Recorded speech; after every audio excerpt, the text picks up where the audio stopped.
Hunter Thompson with Oates Specialties, and today I'm going to go over 3 general warm-up exercises and tools. So the other day I was talking with a high school coach, and we were talking about the limited time that she has access to her athletes. And the biggest question was, how can you warm up an athlete in roughly 5 minutes, maybe 10 minutes most, and still be very effective and also provide some sort of solution to a need that the athlete has. So for instance, she was talking about a softball catcher who uses her arm continuously when it's during season. So how can we strengthen that? So I got to started thinking, and I'm like, all right, there's a few general exercises that I personally would do to warm up, especially in a quick and efficient manner, that would kind of emphasize more of the shoulders, because most athletes need more shoulder strength, whether you're talking about softball, baseball, you're talking about your quarterbacks, you're talking about volleyball, and even basketball whenever you're going up for rebounds.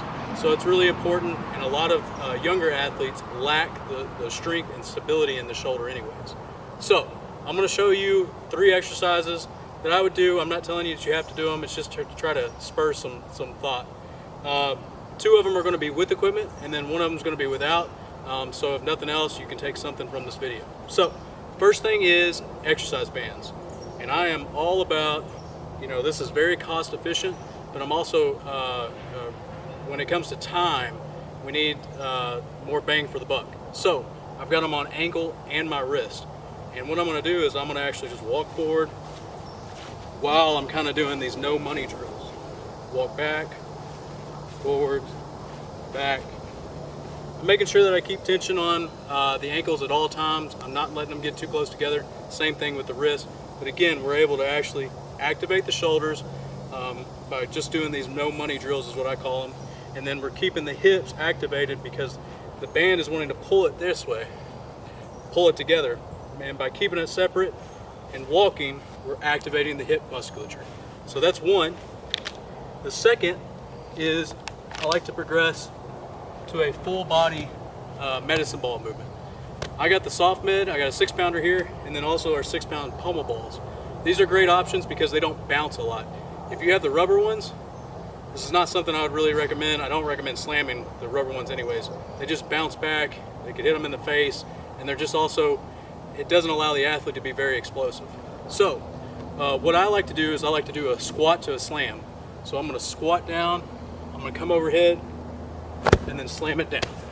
So what I like about it is, again, we're getting the lower body involved, getting up, getting tall, and then being really explosive on the slam. So in full time,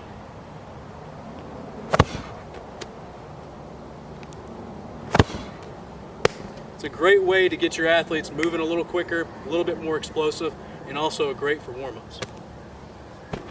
Like I said, you can use it with our 6-pound pommel ball as well, here.